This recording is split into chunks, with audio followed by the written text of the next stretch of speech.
Karena ibaratnya gini ya, udah dikasih waktu banyak, dikasih kesempatan lebar, terus gak dimanfaatkan dengan baik, itu akan sangat sia-sia menurutku. Jadi ya kalau selagi ada waktu, ada peluang yang bisa kita ambil, ya harus dimanfaatkan dengan sebaik-baiknya gitu. Hai semuanya, kembali lagi di Flexi Talk bersama saya Kak Adit di sini, dan kali ini kita akan kedatangan teman kita yang lain lagi yang mau ngobrol-ngobrol sama kita soal flexi. Kali ini kita kedatangan siapa? Halo, kenalin aku Reva Prameswari dari Flexi School, angkatan pertama di homeschooling, dan sekarang aku lagi berkuliah di Universitas Negeri Surabaya di jurusan D4 Administrasi Negara. Yes, mantap. Guys, keren banget nih, saya hari ini kedatangan alumni Flexi School angkatan tahun berapa Pak kemarin ya? Iya, angkatan kemarin. Tahun kemarin, jadi 2023, 2024 ya nggak sih? Iya. Ya gitu ya? Baru banget. Oh, oke. Baru banget lulus. Oke, dan Reva ini kamu tinggal di mana sih, Fa? Kalau aku sebenarnya asalnya dari Jombang, Jawa Timur. Jombang, Jawa Timur? Iya. Oke, tinggal di sana? Iya, lahir dan besar di Jombang. Lahir dan besar di Jombang. Jadi selama ini kita melakukan pembelajaran dari Jombang dan Bintaro. Benar sekali. Oke, iya, nice. Baik. Sekarang untuk kuliah kamu sendiri gimana? Kuliah alhamdulillah lancar banget. Kemarin baru selesai UAS, terus juga alhamdulillah UASnya berjalan lancar. UASnya seru sih, ternyata yang aku mikir UAS itu kayak ya udah ngerjain soal bahasa, ternyata enggak. Ada juga yang minta terjun ke lapangan, ada juga yang ujian lisan. Challenging banget sih, itu new experience buat aku, cuman ternyata aku bisa ngelaluin itu semua. Wah, oke. Seru banget ya. Kita akan ngobrol-ngobrol soal itu nanti. Tapi kita mau mundur dulu ke belakang tentang pengalaman kamu di Flexi School. Reva, itu kamu adalah siswa untuk program homeschooling. Benar. Ya. Jadi yang belum tahu, homeschooling itu adalah kegiatan pembelajaran online dari rumah gitu. Jadi nanti gurunya, pengajarnya dari sekolah, siswanya ada di rumah. Kita online via aplikasi online gitu ya. Oke, kenapa sih kamu memilih untuk ikut homeschooling? Mungkin aku bakal ceritain sedikit backstory dari aku ya. Oke. Jadi sebenarnya aku itu saat ini kondisinya sedang sakit. Jadi aku punya problem dengan kesehatanku yang mengharuskan aku menjalani pengobatan dengan jangka waktu yang lama, dan juga pengobatannya ada di Jakarta, sedangkan aku sendiri asalnya kan dari Jombang nih. Kalau misal aku harus berobat di Jakarta dan juga harus sekolah di Jombang, itu kan butuh waktu yang lama. Jadi menurut aku kayak kurang efisien karena pendidikanku tertunda tuh di situ. Maka dari itu aku cari info, terus aku mantep buat homeschooling. Jadi aku tetap bisa berobat, pengobatanku berjalan dengan lancar, tapi aku juga tetap bisa sekolah, aku juga tetap bisa belajar gitu. Dan kebetulan ketemunya sama Flexi. Oke, baik. Tadi kamu bilang bahwa aku kan sekarang juga kondisinya waktu itu sama dengan sekarang nih, kondisi kesehatannya. Memang kalau boleh tahu kondisi kesehatan seperti apa yang memang mengharuskan kamu untuk memilih homeschooling? Gini, jadi sebenarnya aku punya tumor otak. Jadi dari 2021 aku divonis aku ada tumor otak dan juga harus menjalani pengobatan. Dari 2021 itu aku menjalani pengobatan sampai sekarang. Aku udah pernah operasi, udah pernah radiasi juga. Tapi tetap harus dipantau. Tiap 6 bulan sekali aku harus MRI. Gitu, Bapak. Oh, oke. Ya, jadi karena itu sangat membatasi ruang kan, karena aku di Jakarta juga nggak bisa bentar. Paling bentar aja itu 1 bulan 2 bulan, itu paling bentar banget. Nah, sedangkan kalau misal nggak mungkin dong aku dikit-dikit izin, dikit-dikit nggak masuk. Mungkin bisa karena pihak sekolah dulu mungkin memperbolehkan. Cuman kayak tetap aja belajarku nggak maksimal gitu. Karena dari itu aku milih buat homeschooling. 2021 berarti kelas 11 awal. Kelas 11 awal. Iya. Jadi sebenarnya aku itu harusnya itu lulus di tahun 2023. Tapi karena aku sakit ini, aku sempat break setahun. Break buat sekolah itu setahun. Terus akhirnya pas udah selesai pengobatan di Jakarta, kan aku saat itu setahun full di Jakarta. Terus habis itu udah mulai, misalnya udah selesai operasi, udah selesai radiasi, bisa nih pulang ke Jombang. Itu aku mulai lagi sekolah. Sebenarnya dari pihak sekolahku itu menawarkan untuk naik ke kelas 12. Tapi aku sendiri merasa, aku setahun itu nggak masuk sekolah. Aku nggak belajar. Terus juga, ya aku memang kadang dikirimin tugas tugas atau apa. Cuman menurutku juga nggak maksimal. Terus tiba-tiba naik kelas. Ya mungkin nilai mungkin bisa dikatrol atau apa ya. Cuman ya sekarang esensiku dari sekolah kan bukan sekedar cari nilai atau cari lulus, tapi cari belajarnya. Kalau sekarang aku nggak belajar tiba-tiba lulus juga pasti akan ngerasa aneh banget. Jadi aku yang menolak untuk naik kelas, aku milih untuk mengulang di kelas 11 gitu. Terus ternyata kondisiku saat itu juga belum memungkinkan untuk ambil kelas offline. Maksudnya kayak sekolah secara langsung gitu nggak memungkinkan nih fisikku. Jadi mengaruhi fisik banget itu ya? Iya, saat itu.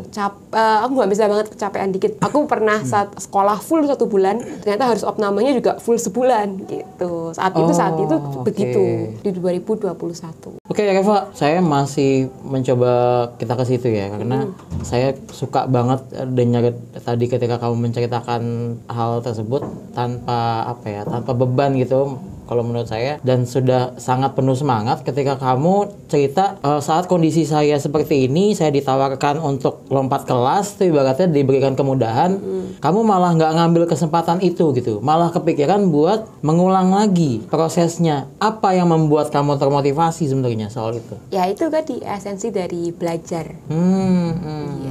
Ya menurutku emang sih belajar itu nggak harus dari sekolah. Cuman kan kayak, maksudnya kan kalau sekolah kan otomatis bahasnya tentang akademik ya. Terus kalau nggak pernah masuk, nggak pernah apa, terus tiba-tiba naik kelas juga nggak tahu apa-apa juga. Terus aku nggak belajar, terus tiba-tiba naik, aku juga pasti akan kebingungan, pasti nggak tahu, pasti banyak ketinggalan. Dan untuk mengejar semua itu pasti juga berat. Gitu. Jadi ya menurutku naik kelas saat itu akan banyak merugikan aku. Jadi aku lebih memilih untuk mengulang lagi. Nah, ketika kamu masuk homeschooling, sebelumnya kamu sekolah formal, pasti ada tantangannya dong ya.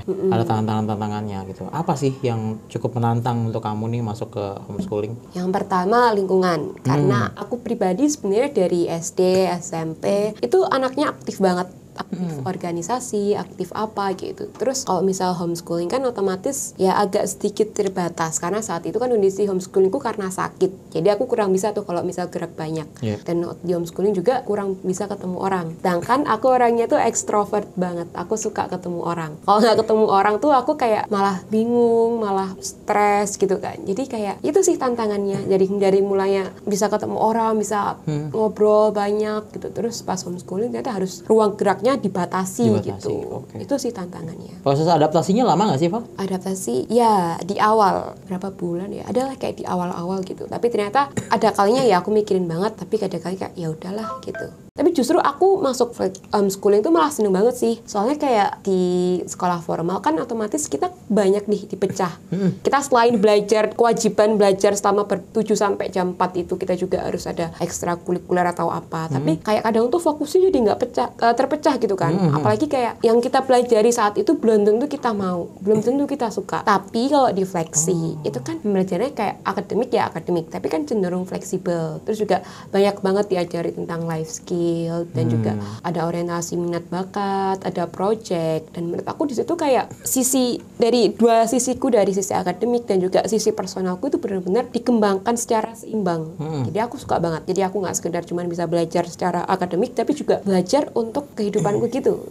Untuk yang sisi-sisi lain yang kayak bakatku yang dulunya aku nggak sadar, ternyata bisa dikembangin juga. Oh, gitu. Ada malah lebih banyak waktu. Iya, aku punya lebih banyak waktu buat diriku sendiri gitu. Oh, nice. Oke, Reva, dari yang tadi kamu sebutkan tadi itu banyak seperti itu. Apa sih yang paling kamu suka dari homeschooling itu sendiri sebenarnya? Ya itu tadi sih, waktu untuk aku punya waktu untuk berkembang secara balance, baik dari akademik juga tapi juga secara personal juga aku bisa memanfaatkan waktu juga dengan sangat baik gitu. Keleluasaan malah bikin kamu lebih bisa berkembang? Iya. Oh, oke. Nah, tipsnya gimana sih, Pak? Bisa kayak gitu? Maksudnya kan agak ada beberapa yang usia kamu gitu ya, dikasih keleluasaan seperti itu malah diisi dengan apa yang mereka suka secara hiburan. Ya, kayak let's say main, nonton, atau mencari-cari hiburan lah gitu. Tapi tidak untuk belajar, tidak malah kadang belum terfikirkan untuk mengembangkan diri dan lain-lain gitu. Nah, sedangkan kamu sadar bahwa kamu punya keluangan waktu seperti itu, terus kamu berpikir buat ini bagus buat saya nih. Apa sebenarnya yang tips dari kamu nih yang biar bisa kayak gitu tuh gimana sih? Kalau dari aku sih sebenarnya lebih ke kesadaran diri aja kali ya. Ya kebetulan karena belajar itu aku suka belajar. Jadi sebenarnya daripada jangan dilihat dari kamu belajar, kamu pintar. Enggak. Sebenarnya aku hanya sekedar melakukan hal yang aku suka dan kebetulan ya aku suka belajar. Makanya aku melakukan itu. Sebenarnya kalau dari tips dari aku pribadi yaitu kesadaran diri dan juga karena ibaratnya gini ya, udah dikasih waktu banyak, dikasih kesempatan lebar, terus gak dimanfaatkan dengan baik, itu akan sangat sia-sia menurutku. Jadi ya kalau selagi ada waktu, ada peluang yang bisa kita ambil ya harus dimanfaatkan dengan sebaik-baiknya gitu. Itu kalau menurut aku kayak gitu. Nah, kita ngomongin soal teman, ya pertemanan nih, kehidupan sosial. Karena tadi kamu bilang aku adalah anak yang sangat suka interaksi sosial. Sedangkan ketakutan orang-orang tua nih biasanya, atau mungkin bukan orang tua, anak-anaknya ya. Kalau untuk homeschooling, entah gimana, anak-anak aku gak punya temen, apalagi online, ya gak punya temen. Gimana nih caranya biar Reva yang suka banget sama interaksi itu tetap bisa memenuhi kebutuhan sosialnya gitu? Menurutku walaupun kita homeschooling tetap kan ada interaksi. Kita punya teman, tetap punya teman, ya kan? Kalau aku pribadi aku sering banget berhubungan sama teman-teman yang di homeschooling, gitu. Jadi walaupun kita belum pernah ketemu secara langsung, tapi aku sering tuh kayak ngechatin mereka. Ya emang agak SKSD sih. Aku sempat ngerasa juga Responnya gimana? Responnya gimana kamu waktu itu? Macem-macem. Ada yang respon dengan baik, terus jadinya klop. Ada juga yang kayak di awal tuh nggak mau balas, lama juga ada. Ada kayak, sampai sekarang masih ada yang nggak mau balas? Ada sih. Ghosting dah. Iya kali. Ya banyak sih. Tapi menurutku kayak ya emang bedanya kalau misal kita itu kan by chat ya, by chat. Jadi tetap nggak bisa ketemu secara langsung. Tapi at least ada teman ngobrol kan, ada yang bisa disalurkan di situ. Terus juga menurut aku banyak banget peluang kayak organisasi atau kegiatan yang di luar sekolah gitu. Misal kayak organisasi jadi relawan, volunteer atau apa, itu kan banyak banget tuh. Jadi menurutku itu bisa dimanfaatkan sih. Jadi para orang tua yang khawatir kalau misal anaknya ntar jadinya antisosial atau apa karena homeschooling, ya aku rasa bisa dialihkan ke hal-hal kayak gitu sih. Oke, sip. Reva, kalau buat teman-teman nih yang lagi galau tentang homeschooling, terus bagaimana mereka mungkin lagi bingung nih, aku pengen homeschooling tapi aku takut ini, takut itu dan lain-lain gitu. Kamu punya nggak kesan atau pesan buat mereka gitu? Menurutku pribadi, kamu itu bisa belajar dari mana aja. Meskipun tidak menempuh pendidikan formal di sekolah langsung, tetap kok di homeschooling kita juga bisa banyak belajar.